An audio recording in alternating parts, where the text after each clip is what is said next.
दुसरं प्रकरण म्हणजे अशोक खरातच्या विरोधात 2 गुन्ह्यांमध्ये चार्जशीट दाखल झाली आहे.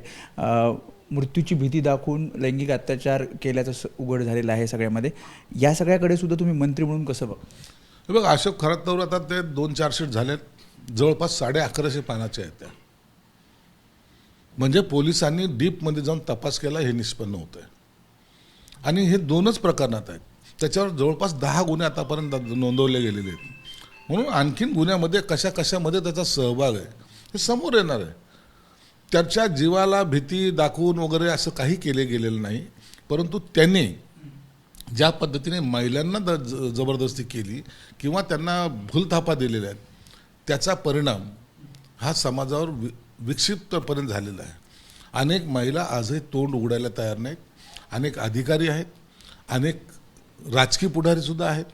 ते सर्व प्रकरणं आता बाहेर येतील आणि हे त्याच्याशी जे जे निगडीत असतील, मग ते राजकीय क्षेत्रातले असो, अधिकारी असो, व्यापारी असो की महिला असो, या सर्वांवर सरकार ही कारवाई जरूर करेल.